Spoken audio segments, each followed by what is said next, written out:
What's up, everybody? It's your girl Q1, and I am back with, and just like that, season 3, episode 12, Party of One. Y'all know this is the final episode, so this is the last episode, and we won't see it anymore. Before I start, make sure you like, comment, and subscribe to my channel. Click the notification bell button so you can be updated on every video I drop. Y'all make sure we like the video so we can stay in the algorithm, y'all. I really hope y'all are enjoying my channel.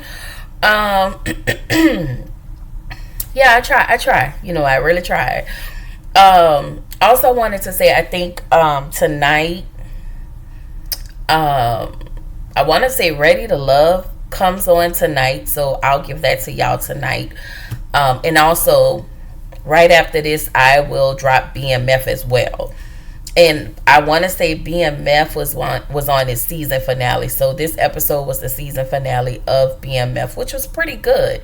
I really like how they ended things, but we'll get there when I talk about BMF. So here we go. All right, y'all. So the finale starts with Carrie. She's dining alone, I guess, at this Japanese restaurant.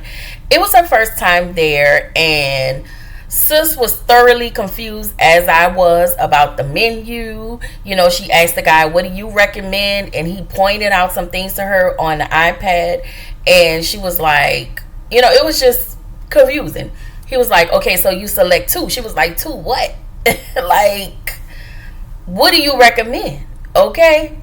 So in comes the hostess, put Tommy Tomato on her seat because she was dining alone, as if that's a bad thing to do, is to dine alone. People do it all the time.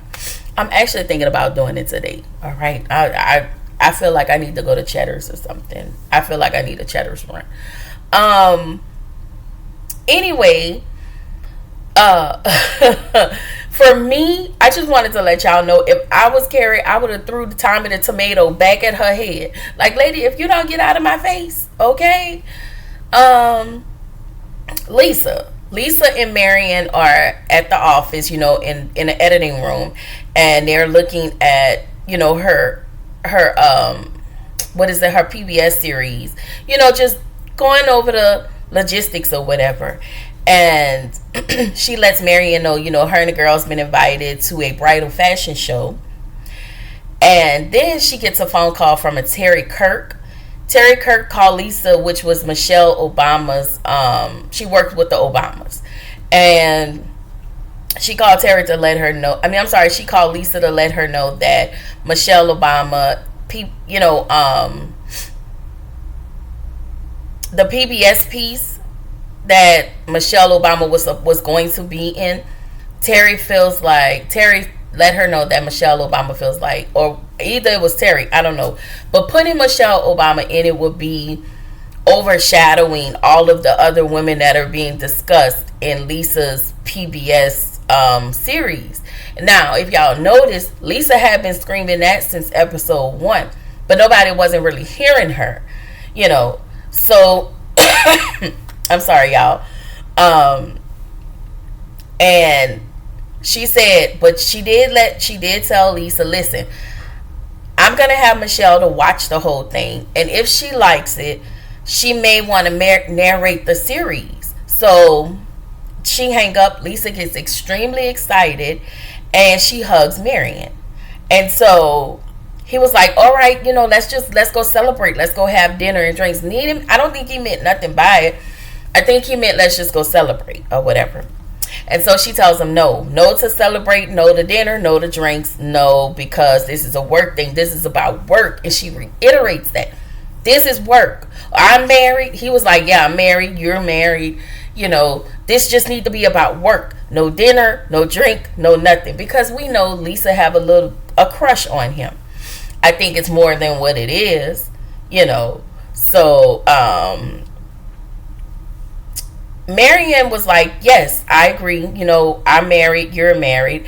He also let her know, or reassures her that, listen, I basically love my editing job, and I wouldn't do anything to mess that up. Not over a fling or anything like that. You know, so he's about his business, pretty much. In the next scene, Steve and Miranda, they're having dinner and they're discussing the Mia and Brady situation, right? She tells Steve Brady isn't speaking to her because, of course, she invited Mia for Thanksgiving. Brady was mad and he's just asking like little questions. He's not even talking to her. So Steve was like, you know what? I feel like I was too hard on Brady, so I'm going to call Brady and I'm going to apologize. And so she was like, so what are you going to say to Brady? He said, I'm going to call him and say, it's Dad. I love you. And I'm sorry that you fucked up your fucking life. I'm sorry, y'all. Steve is funny, okay? Miranda asked the $1 million question: how did we get here? Ma'am, maybe you were a bit progressive and a little extreme when you allowed Brady to have sex in your house with your and Steve's permission. Like, literally walked in his room. You knew he was having sex and you walked in a room while he was having sex. So she was like, I showed him how to put on a condom using a banana. And Steve was like, yeah, you did. And I'm just like, wait, skirt. Why did Steve show him how to use it? I mean, these questions don't even matter anymore because the baby is coming. However, I just would like to know I really need to go back to season 5 and 6, I guess, of Sex and the City to see what were the dynamics between Miranda and Steve when they had Brady, right? And I was like, well, okay, well, Steve, I guess that was just my question. Like, how come Steve didn't teach him how to how to put on a condom? Like, it's just questions that I have, right?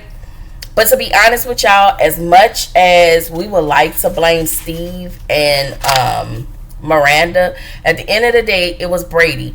Brady didn't use proper precaution, and because he didn't use proper precaution, we are now here, okay? Apparently, not only did Miranda teach Brady how to use a condom, but she's been putting condoms in his Christmas stocking since 14.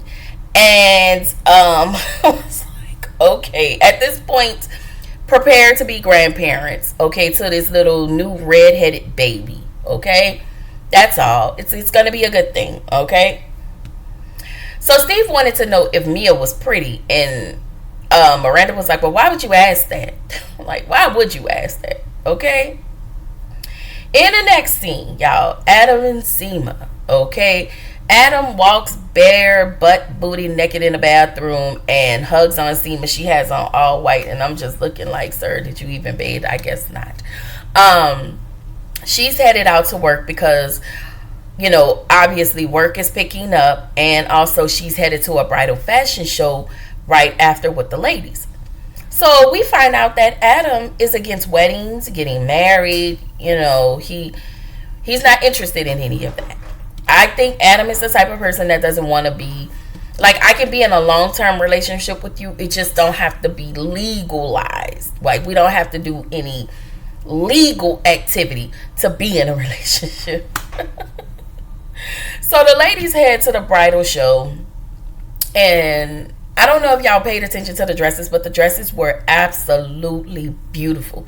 Like, I thought that and my taste may not be everybody else's taste, but I thought the dresses were absolutely stunning, right?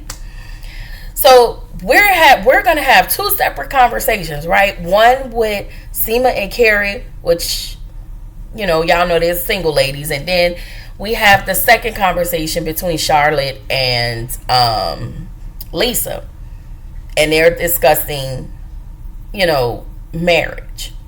So Seema tells Carrie, like, Adam doesn't believe in marriage. Carrie asks Seema if she has to be married, right? Seema says she didn't know and questioned, should she be married, right? She said she dreamed about this as a little girl. Seema said, do she think she have to be married? And also, She said, basically at my age, do I really want to be married, or am I just programmed for it? Seema tells Carrie, she was like, you were married, why did you do it? So Carrie said because she was chosen. So now Seema is questioning whether or not she's chosen by Adam. And she also questions, is this even his responsibility? Or is it a flaw of hers? Y'all, can we talk about that for a minute? Listen, when I went to the retreat last weekend, a question was asked, like, think about, to the women, basically, what did you want to be? And there were women there that wanted to be wives and wanted to be married with kids and children. And I never said what my want was, but while I'm here and while we're here, I never wanted to be a wife. I never wanted to be a mother. And that has nothing to do with my kids, because my kids are here and they are beautiful. They're no longer kids, they're older people, okay?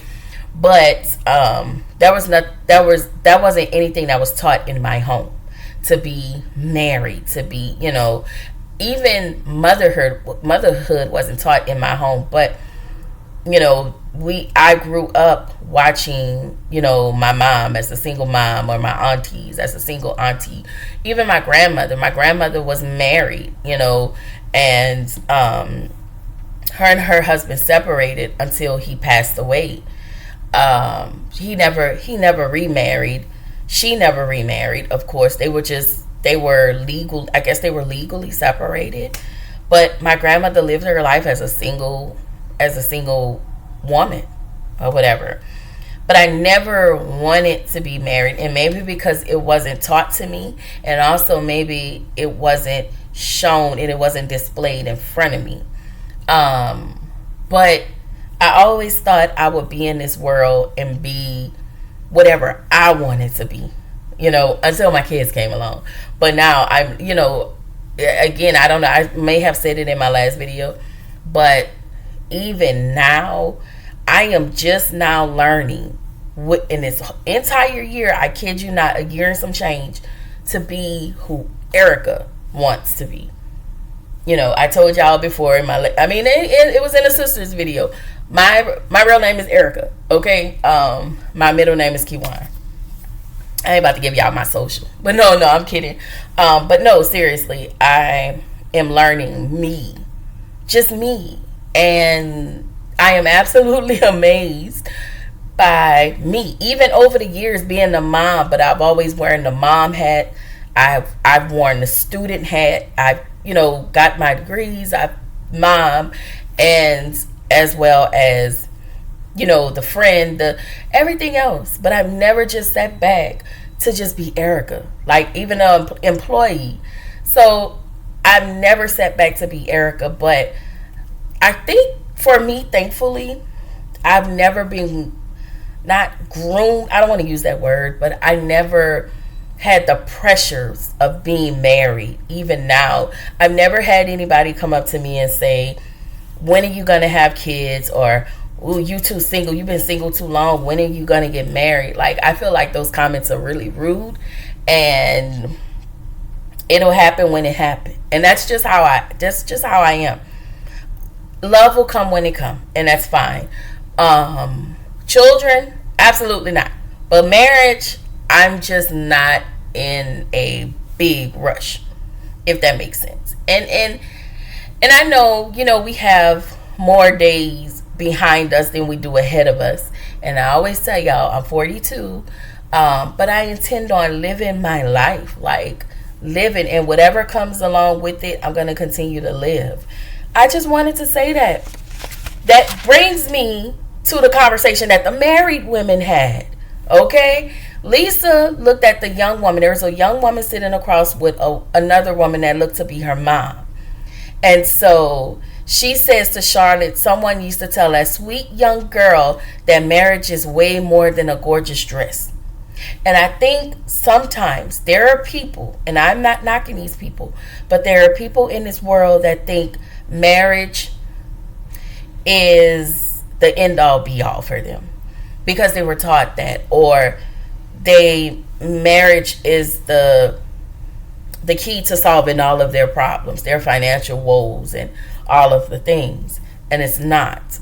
This is you coming together with another individual that you not only do you have to compromise with, you have to tell things to, you have to really do right by this person. Even though all marriages don't look like that, but I'm just saying, in a perfect world, yes, you have to discuss life with this person. You can't make decisions on your own. Now it's a level of compromising, right? And so Lisa says, it's about confusion, not knowing how to help, and holding your tongue. So basically, she's talking about, Herbert, and how she's been trying to help Herbert, and how she wants to hold her tongue how she has to hold her tongue when it comes to Herbert, because she doesn't want to say anything that's going to hurt his feelings, but at the same time, she's not even sure what to say to him because of the way he's acting around the house, right? So then Charlotte says cancer. Don't forget about cancer. Y'all know, because what's his name has cancer. And so now, of course, when you're married and your spouse is sick, you have to care for your sickly spouse. You have to. I mean, there is nobody else. You stepped in. That was the role we accepted. Whether you're a husband or a wife, you have to take care of your spouse, who is sickly, right? So Charlotte tells Lisa how Harry feels about their love life, because y'all know Harry and Charlotte aren't having sex only because of the chemo and him going through this process. And now with the surgery, it has done a number on him staying, if I can be frank, staying hard. And so it causes an issue, But Charlotte, I think Charlotte is pretty much just go with the wind, because I think if y'all watch Sex in the City back then, Charlotte always wanted to be married. Charlotte knew, she thought any man she got with was the one. And Charlotte, I don't think she got married in season 5 or 6. All right.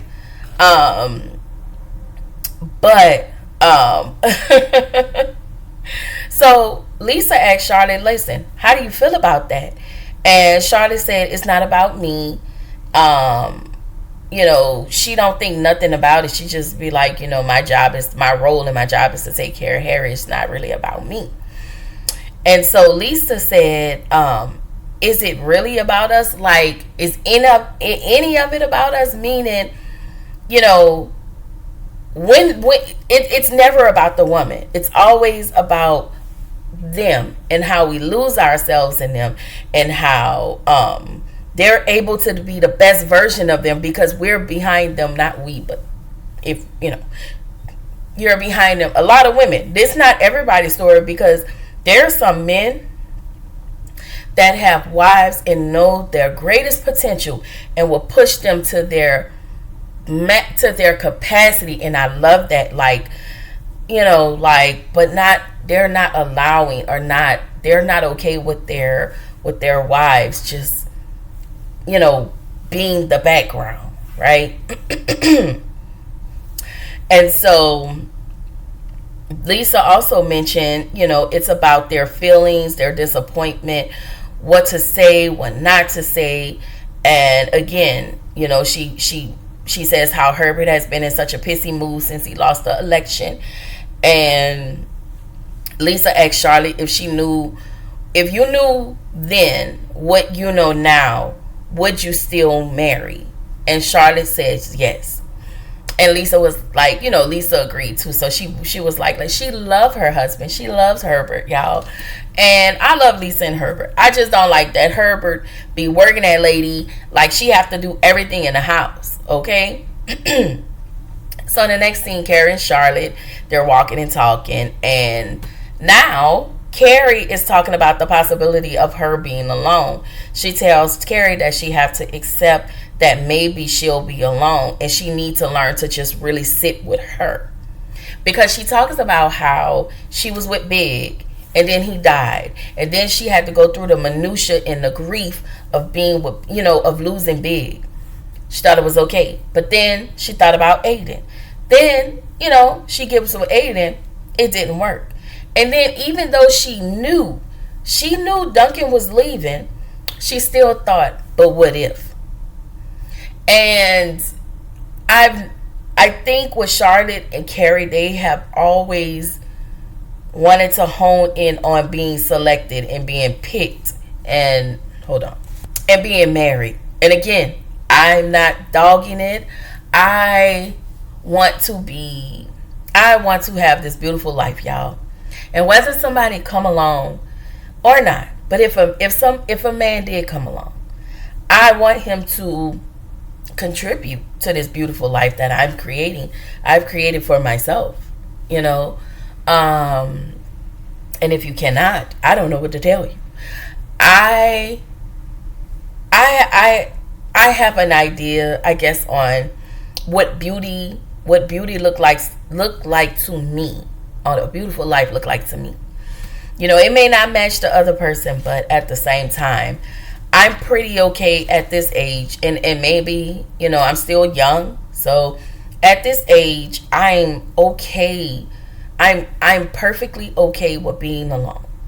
You know, maybe that'll change, you know, somewhere down the line, but right now, I'm okay with continuing to being on this journey of getting to know me and pouring back into me, because what I've learned, when I love extremely hard, and I give and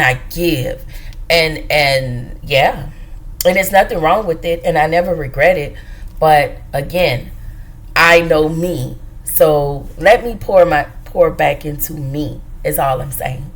Shout out to all the married people, though. I love this for y'all. I want people to be married, but I want things to be good for them, even when times are tough, that they're handling it. You know, it's not toxic. It, you know, the extraness, those parts, and it's not struggling. It's just learning how to navigate and learning how to maneuver in a marriage. And then there are some people who are in long-term relationships that I love for them as well, and they don't want to get married, and those things are okay.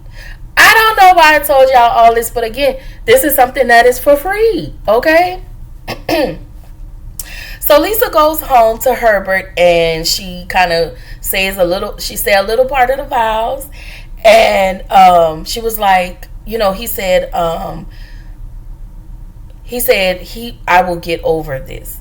And she said, we will get over this. Because Herbert acting like, you know, don't be sitting there acting like you in this thing by yourself. Like, that lady got your back, okay?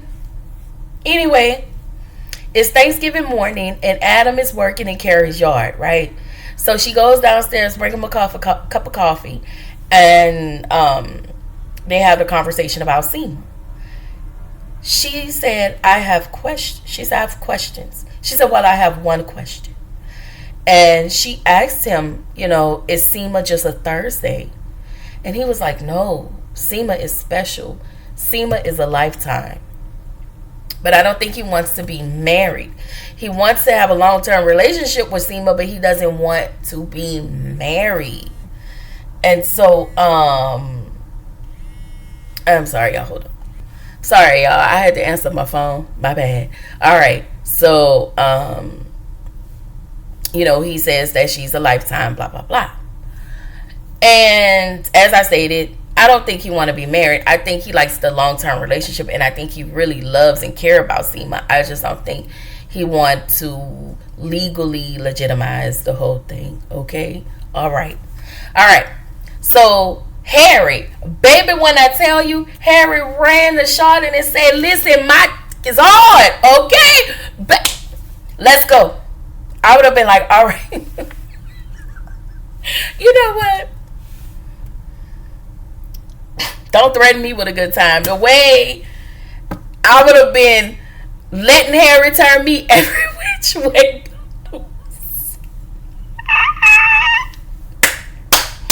I'm not mad at that, Harry. I'm not mad at that, okay? He go in the room. Lily was like, where y'all going? Stay in the child's place, Lily. No, I'm just kidding. He was like, listen, we going in there to give thanks. You understand? On Thanksgiving Day, I wasn't mad at that. Okay? So we see Carrie. She's delivering pies to everybody. She has the Miranda's house, you know, after she delivered the pies for everybody, right? So everybody basically bailed out on Miranda, and so the guest list went really from 12 people to, it was supposed to be 6, but I guess it ended up being 7 because Charlotte invited her boss, the curator, I think, from the curator from the art museum. I forgot. He played by Victor Garber. I love Victor Garber. Anyway, Miranda thinks Joy is avoiding her because, you know, because of the fight Brady and Miranda had in front of her. So, what's her name? What is her name? Kara was like, stop assuming and just call her. Call her and find out, like, what's going on. So she calls Joy, and it turns out that one of the dogs, Shippo, needed an operation because he swallowed a Lego outside while she was walking him.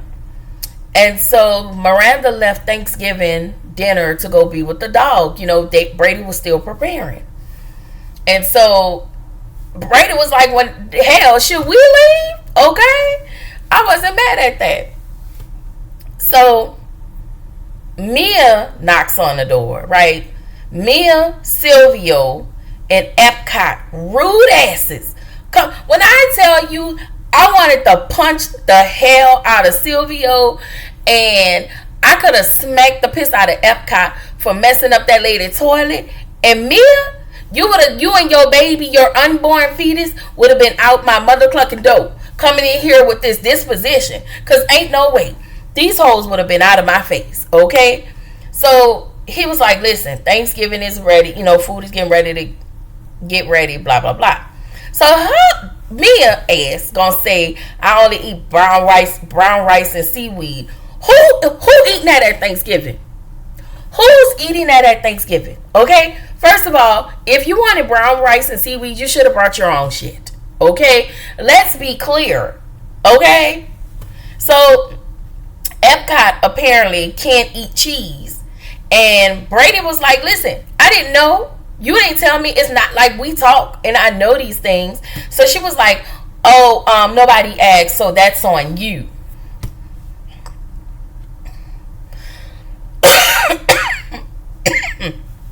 No, ma'am, Pam. That's on you. Okay? So Silvio, smart ass, got something to say about everybody. He called Brady strawberry shortcake, and I was like, "Sir, you can get the hell out of my house." Okay, it ain't my house, but I was like, I would have threw Silvio ass the hell out. And then, how the hell you gonna bring somebody to Thanksgiving dinner and you didn't even ask, can you bring the plus two? Just stupid. That girl pissed me off. Okay, I'm glad this show is over because she pissed me off, but we really would have wanted to know what was happening. So Miranda heads over with Joy to the vet. Joy is in a panic, and Scipio did a great job. And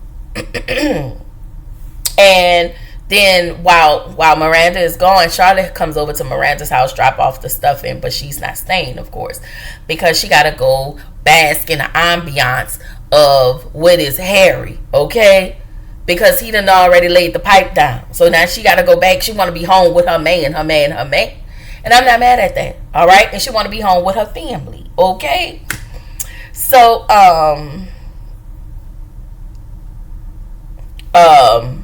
Miranda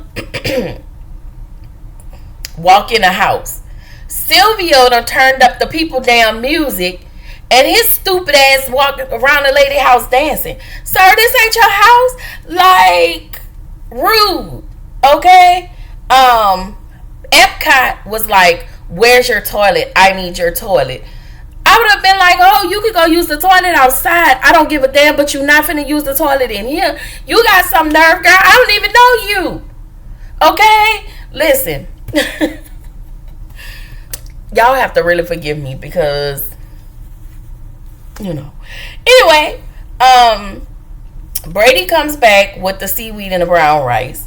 And he was looking at Mia like, "Bitch, I know you ain't eat this cheese, and I went and got your went down to Chinatown for your raggedy ass, and you sitting here eating cheese that you say you don't eat because you only eat brown rice and seaweed." She gonna say, well, I didn't ask you to go, so that's on you. You know what? Put these hoes out. Get them out of here. Okay, because they pissing me off. Get them out of here. Whoo, child. When I tell you that little part burnt, roll my blood pressure up. Next scene. Everybody left. They done ate and they left. Ain't asked to wash a damn dish. Ain't bring shit. Except for Mark. You know? Them three hoes ain't bring nothing but their appetite and messed up the damn lady toilet that we about to talk about. That shit was nasty. So Mark taking a piss. He flushed the toilet and it overflowed with shit. And oh my god, y'all, that was so gross. We do it all the time. But to see it, it was just coming up. It was coming up. And so Mark walks out the bathroom. He was like, listen, it wasn't on me because I don't have a disdain. My body, my stomach doesn't have a disdain for French cheese. Okay? But your toilet has overflown. She was like, did it stop? Oh no, it is still overflowing. So Miranda goes in the bathroom. She got on her long gloves. I'm sorry, y'all.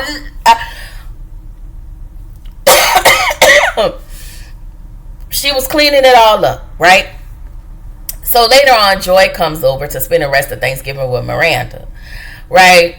And so she go like, oh my god, oh my god, y'all, so nasty. And so she goes in the bathroom with Miranda and they hug. And I'm like, Miranda, I know you ain't touching Joy with them nasty ass gloves. And Miranda, I know you ain't down there on the floor and there's shit all over the place. Whoo, child. Y'all have to stop making my nerves bad. So, Carrie gets home. Baby, she blasts on that karaoke machine, the Barry White, My Everything. I think that's the name of the song. You know, I know there's only one like you. Like, my girl was walking around. She was just singing and eating her pumpkin pie because we knew that was not sweet potato pie. All right? Girl had a little pumpkin pie. She was doing the damn thing. I will say this.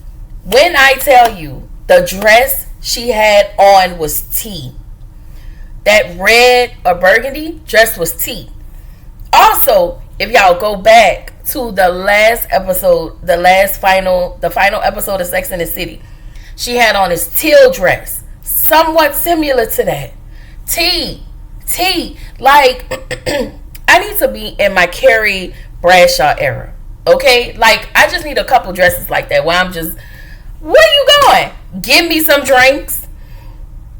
Okay, give me a drink. Go give me some lick. Sorry, y'all. Anyway, so we get the little montage of everybody. We go down the road. Anthony and Giuseppe, they're still kicking it. Charlotte and her family, they're enjoying each other. Herbert finally tells Lisa, listen, you done cooked all this food, so go kick your feet up and I got this. I say thank you, Herbert. Thank you, Herbert. You have heard me. Okay, take the load off the lady. Okay. Carrie eating her pumpkin pie, and she enjoying herself around her house. And I did notice when she came into the door, she had been taking off her shoes because of Duncan. Now she learned to keep her shoes on because y'all know at first she walk around in heels all the time. Seema and Adam are enjoying their Thanksgiving with his sister and her daughter, and I don't know who the other person was. Miranda and Joy, they're eating pie, and Carrie finishes her epilogue and says, what did she say? I think something about something about the woman is not alone, but she is on her own. And that is it. Like, I really enjoyed this series, and I wish we could have gotten more. And I was really wrong about Carrie going back to her house. But I know she missed it, so I was a little bit right. But I was definitely right about her and Aiden in this damn fraud of a sham of a relationship. Okay? I thought it was good. Y'all tell me what y'all think. And if you have not, make sure you like, comment, and subscribe to my channel on your way out, y'all. Peace.